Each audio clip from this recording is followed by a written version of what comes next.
Okay, so we'll start with the MCQs पहले. First MCQ is reaction to any stimulus is called. किसी भी stimulus का अगर मतलब के थ्रू जो reaction आता है वो क्या होता है? So is it receptor, impulse, response या effector? तो अब ये reaction पूछ रहे हैं तो reaction तो इनमें से सिर्फ एक है response. So that is C. Answer C. ठीक है. रिसेप्टर बिकॉज वो जगह होती है जहाँ पे स्टिमुलस रिसीव होता है. इम्पल्स तो अंदर ब्रेन का होता है काम. एंड इफेक्टर जो मतलब इफेक्टर यहाँ से आप रिस्पॉन्स देते हो वो that part is effector.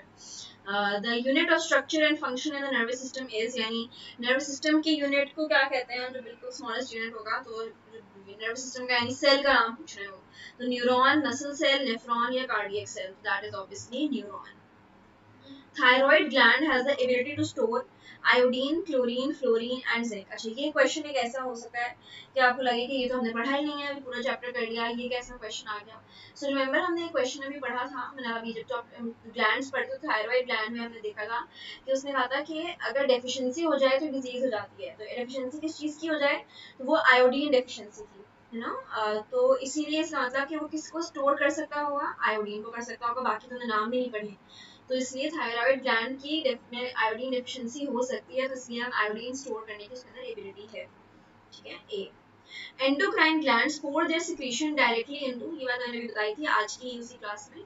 So it is lymph नहीं, ब्लड यस, ऑर्गन्स में भी. और आप ये कह सकते हैं कि वो ऑर्गन्स पे रिलीज करते हैं लेकिन ऑर्गन्स के भी ब्लड में रिलीज करते हैं. ऐसा नहीं होता डायरेक्टली रेगुलर जाके ऑर्गन टारगेट ऑर्गन होता है. जैसे ये ब्लड में अगर रिलीज हो रहा है तो उस ब्लड को वहां तक पहुंचाए. ऐसा नहीं होता कि वो ऑर्गन के ऊपर ही जाकर रिलीज हो. सही है. तो इसलिए ऑर्गन्स नहीं होगा, मसल्स तो होगा ही. तो it is blood. B. Islets of Langerhans are part of the thyroid gland. No. Adrenal gland. No. Pancreas yes, because pancreas में कुछ बीटा cells and इस तरह के cells होते हैं. उससे अंदर भी पढ़ा था यहाँ पर ये वाले. Where is it? No, pituitary glands नहीं, sorry. Pancreas में पढ़ा था. Pancreas. हाँ ये है ना pancreas. So pancreas में alpha cells and beta cells होते हैं और एक cells कहाँ के होते हैं? Islets of Langerhans के होते हैं. So इसलिए islets of Langerhans किसके होंगे, हम क्या कहेंगे? They are part of pancreas. और सबसे इम्पोर्टेंट बात, हमने इस चैप्टर के ग्रेन टेस्ट का जो प्रैक्टिस टेस्ट है उसका लिंक हमने डिस्क्रिप्शन में डाल दिया है. आप डिस्क्रिप्शन में जाकर ये ऊपर पहला लिंक है प्रैक्टिस ग्रेन टेस्ट को, यहाँ पे जाएं और सॉल्व करें और प्रैक्टिस करें. यहाँ से आपने अगर प्रैक्टिस कर ली आपके एग्जाम्स के अंदर एमसीक्यूज के अंदर 100% मार्क्स गारंटेड है. उसके अलावा अगर आपको हमारे फ्री नोट्स चाहिए, lecture, guest papers, model papers चाहिए तो इस पहली वाली लिंक पे क्लिक करके आप हमारे चैनल को ज्वाइन हो जाए और दूसरी वाली लिंक को क्लिक करके आप हमारा व्हाट्सएप ग्रुप है इंपॉर्टेंट प्रीमियम उसको ज्वाइन हो जाएं. ठीक है.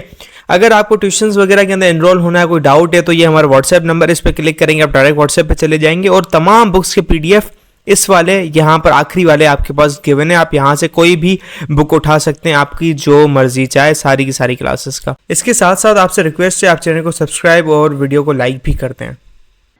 Nerve impulse is best described as chemical, electrical, osmotic या electrochemical. So it is electrical. When a person is frightened, which substance increases the blood sugar level? कौन सी ऐसी चीज होती है जो कि blood sugar level बढ़ाती है?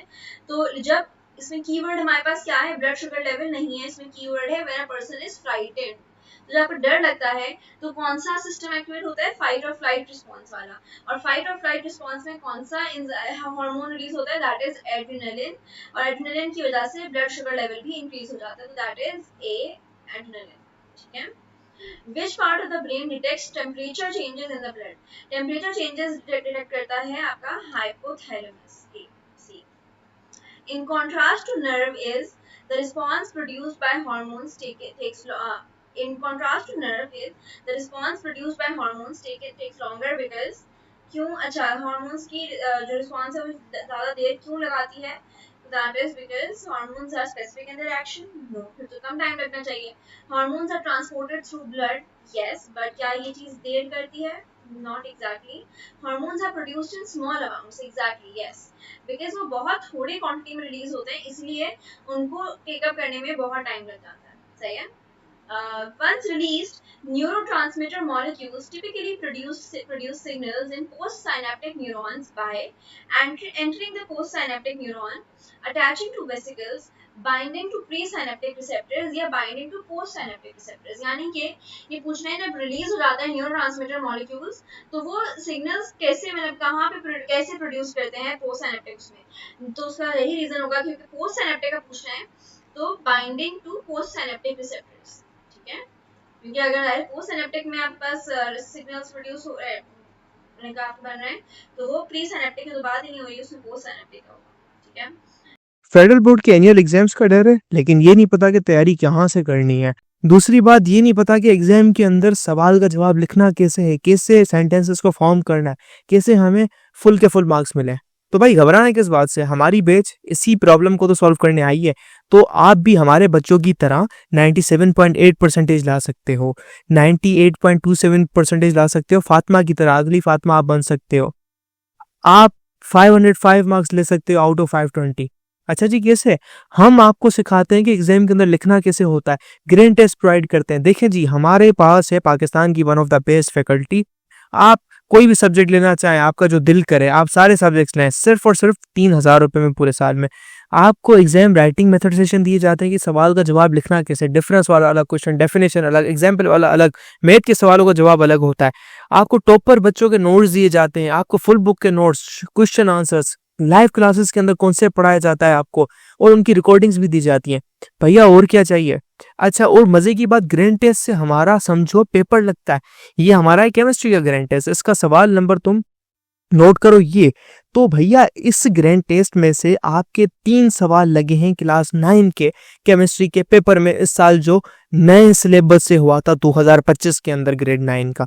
तो इतने इंपॉर्टेंट हमारे ग्रैंड टेस्ट होते हैं, सारे आपको दिए जाते हैं। तो भैया देर किस बात की, इस नंबर पे कांटेक्ट करें और अभी रजिस्टर करवाएं। The parts of the brain represented by 1 and 2 are, तो 1 इनमें कौन सा है और 2 कौन सा है?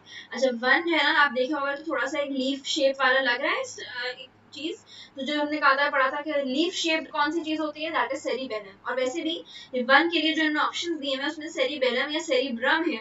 तो सेरिब्रम तो वी नो कि ये पूरा पार्ट होता है, जो ऊपर का पूरा ब्रेन वाला पार्ट है बड़ा सा, दैट इज सेरिब्रम।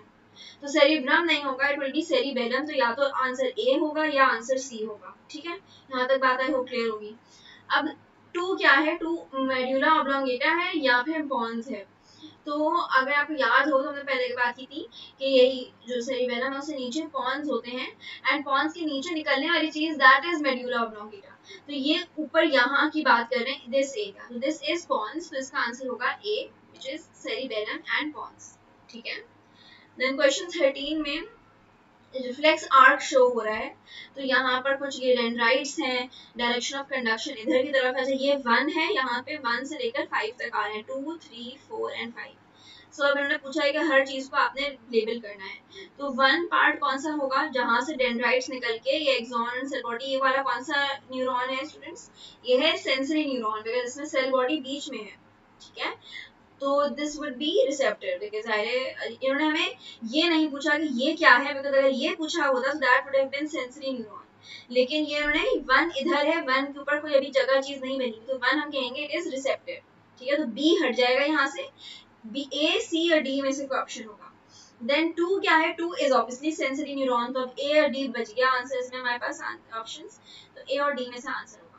सी वो 3 है, अब इसमें इधर वाली जगह, तो ये 3 बना हुआ है रिले न्यूरॉन जैसी है, इंटर न्यूरॉन वाली चीज है, बिकॉज इसमें यहाँ पर ये वाला इंटर न्यूरॉन की शक्ल है ना, ये वाली, इसमें इधर से भी डेंड्राइट्स हैं, इधर भी डेंड्राइट्स हैं, बीच में सेल बॉडी है, तो दिस वुड बीच में एक्सॉन्स है, तो ये वाला होगा इंटर न्यूरॉन। देन उसके बाद 4th है हमारे पास मोटर न्यूरॉन, एंड 5th जो जगह बनी हुई है वो है इफेक्टर। तो अब ये तो बात हो गई हमारी कि 3 कौन सा होगा, फिर 3 होगा inter neuron, then motor and effector, तो इसका आंसर होगा D. 4 characteristics of a specific neuron hormone are listed below। अब 4 उन्होंने बता दिए, 4 क्वालिटीज बता दी हैं इस हार्मोन की, हमें गेस करना है कौन सा हार्मोन है। Increase rate and intensity of heart beat, अच्छा हार्ट बीट इंक्रीज कर रहा है। इंक्रीज ब्लड प्रेशर इंक्रीज कर रहा है। Decrease blood flow to skin alimentary canal, increase blood flow to limb, sorry. तो अब ये जो चीज है, ये तो किसी ऐसे हार्मोन की बात है जो कि फाइट और फ्लाइट रिस्पांस दे रहा है, जो जिसमें हार्ट बीट बढ़ रही है, आपके सिंपैथेटिक नर्वस सिस्टम वाली चीज है बेसिकली। तो दैट वुड बी एड्रेनलिन, जो कि हार्ट बीट आपकी तेज करता है और इसका